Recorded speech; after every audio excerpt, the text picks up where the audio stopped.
Hi everyone, this is Lorenzo here. This is my first ever YouTube video on this channel. I'd like to welcome you and let you guys know what my goals are for this YouTube channel. So first of all, this channel is a personal journal / documentation of my Forex journey, and I want you guys to come along with me to find out what it takes to become a profitable trader. Now, I've been trading for just over a year now, and I feel like I am slowly becoming more and more better as a trader, more confident as a consistent trader.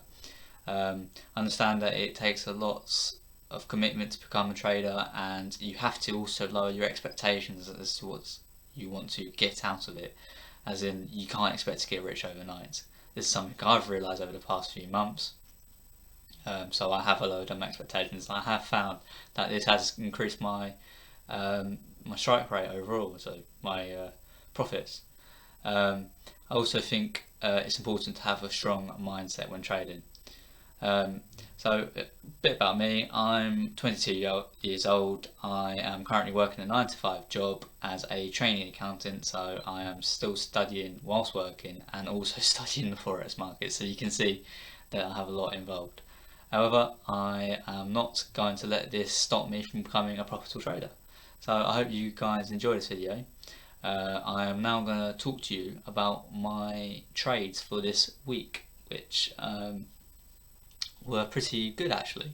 So if we jump to my journal, I want to go through some of the key trades that I took. So more specifically, these ones highlighted arrows are the ones that I had quite keen eye on. So I had 3 trades on the pound yen. Now the reasons I took these trades on the pound yen is because if we go down to the charts, and I will show you. So pound yen here, we go on the weekly.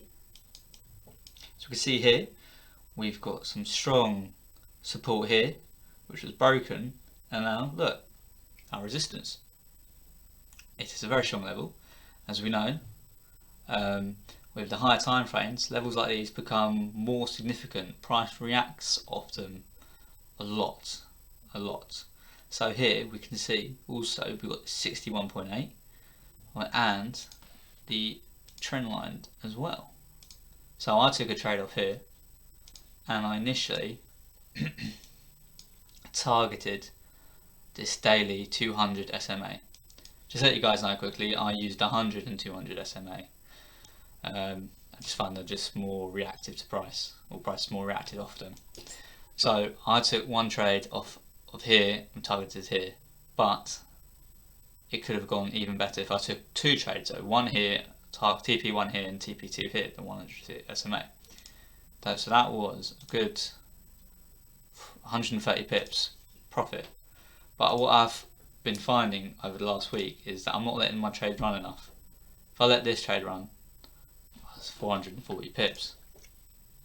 So what I'm going to try in the future is let my trades run and don't cut short.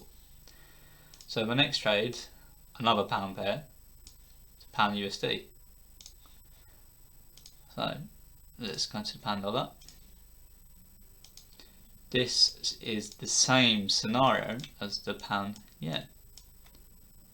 So we got support here, broken, retested, and where's this 100? Look at this 100 MA is like this resistance, and it's at trend line, and the 61.8.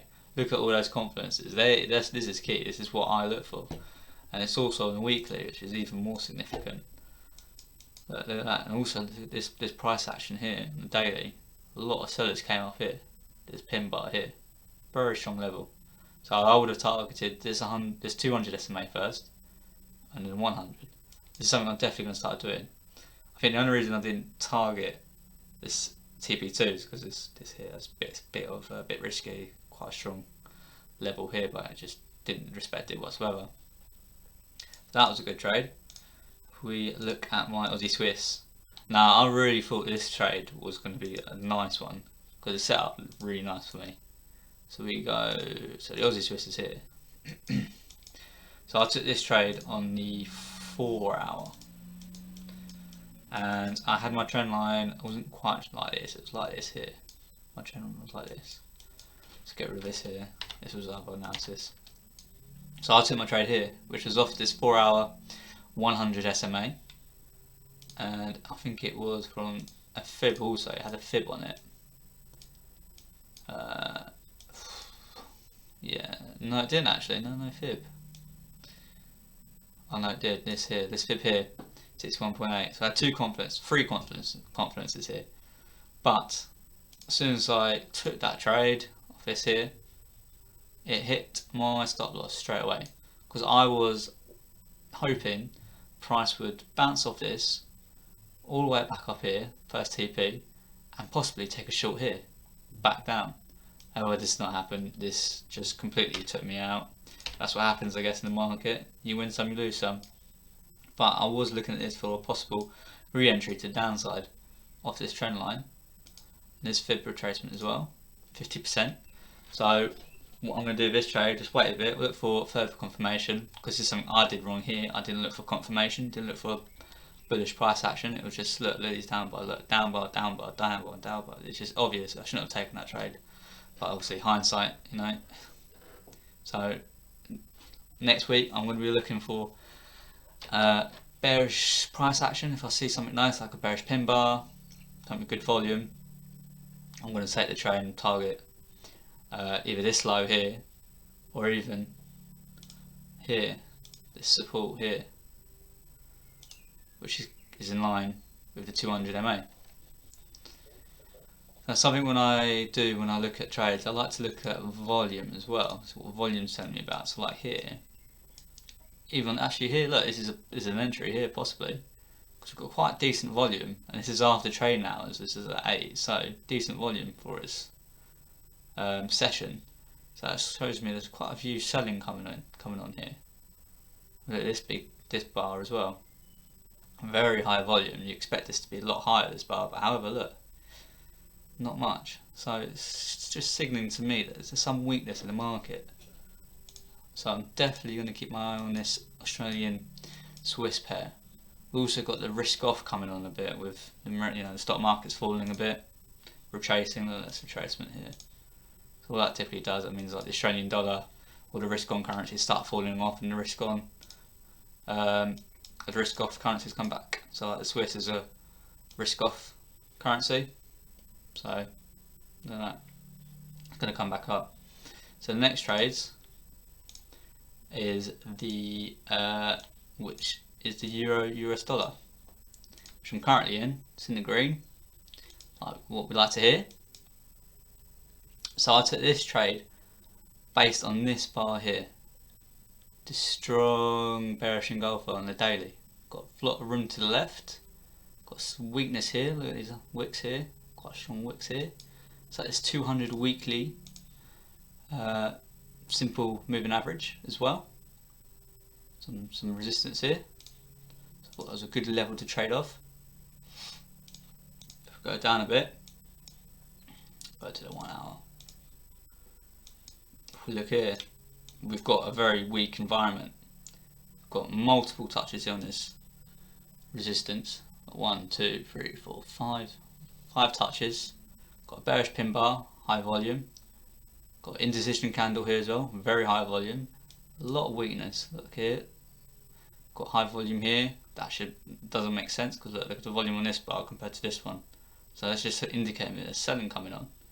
Look, sure enough, it's going in. However, I am keeping my eye on this trade. I'm hoping for a deeper retracement. My first TP is within this 50 to 61.8 retracement. However, if price does get this 38.2, I'm going to keep an eye on this, because typically with strong trends they do bounce off to 38.2 and just shoot off. And see what happens, what price action happens there. If it keeps carrying on down, target here, but my initial target's here. So we'll see what happens there. The last one I took for the week, which also holding, this was a very, very nice trade. This trade has multiple confluences. This trend line here, we've got 1 touch, 2 touch, and the 3rd touch. And what I've learnt from being with KB Training from good old Sam is that typically off the third touch is the strongest probability of price rejecting of it. And this right here, rejecting right off there. We've still got resistance, got the 200 SMA and 61.8. So many confidences. This is such a nice trade for me. I loved it. But unfortunately, just missed it. Just off targeted his previous highs. So hopefully next week we reach our TP for a good 2 to 1 and bag in those pips, 172 pips. So ultimately from this week I've learned that I need to hold on to my trades a bit more. You know, put 2 trades on at least, have 2 TPs, because ones that I've missed out on, for example, was this pound yen trade. This was an absolute monster of a trade. Got right at the top as well. I've never thought I'd pick a high as well. So I got it from here. Got the first initial 140 pips, but I could have got 323 pips. I would have targeted this realistically this 100 MA. That would have been such a nice trade.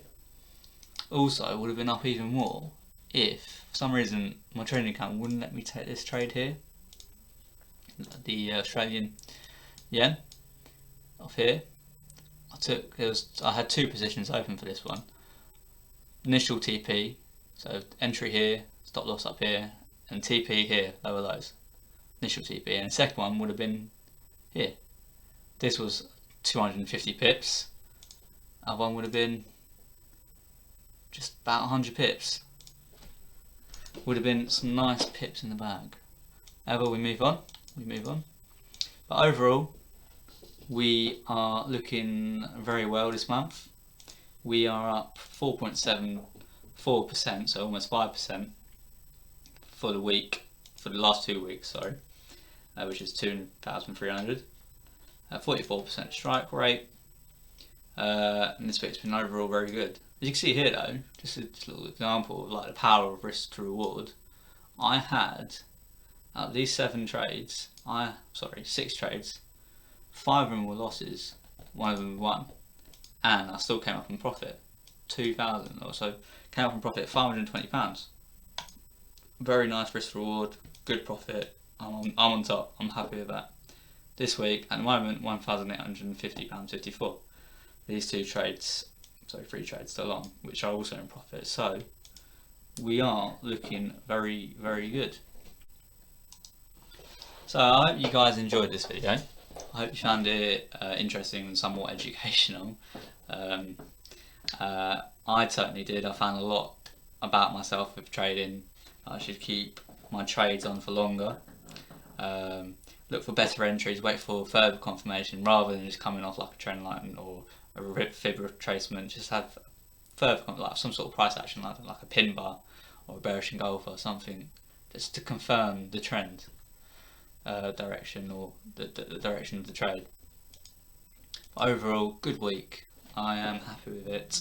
Hope you guys enjoyed this video as well, and that you have a good trading week next week. And please let me know if there's anything I can do to improve on these videos, because obviously it's my first one. So yeah, see you guys later.